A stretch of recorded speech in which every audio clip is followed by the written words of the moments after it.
వరంగల్ సభకు సబ్బండ వర్ణాల ప్రజలు సన్నద్ధమవుతున్నారు. సూర్యాపేట జిల్లా నుంచి రైతులు పెద్ద సంఖ్యలో తరలి వచ్చేందుకు ఏర్పాట్లు చేసుకుంటున్నారు.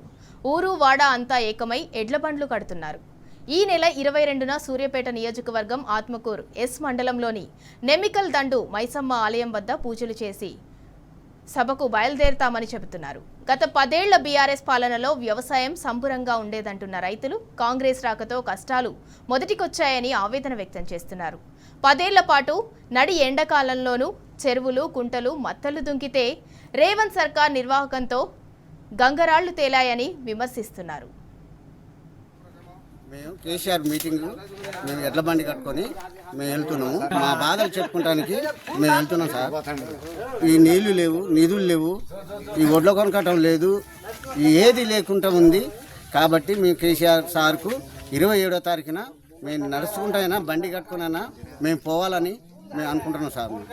అంతకుముందు ఏరువాక సాగేటప్పుడు మా బండ్లను ముస్తాబు చేసుకునే వాళ్ళం, కానీ ఆ సభ కోసం ప్రత్యేకంగా ముస్తాబై అంత కష్టమైన 5 రోజుల ముందే ముస్తాబు చేసుకుని బయలుదేరాలని అనుకుంటున్నాం.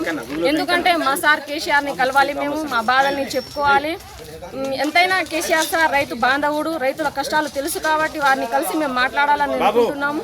మేము ఎడ్ల బండి తీసుకొని 16 బండ్లు, మా రామోజతండ నుంచి 10 బండ్లు, ఆత్మకూరు నుంచి ఒక 6 బండ్లు, మొత్తం 16 బండ్లు మేము సార్తో మాట్లాడి 16 బండ్లు మేము బండ్లు వేసుకుని వస్తాం సార్.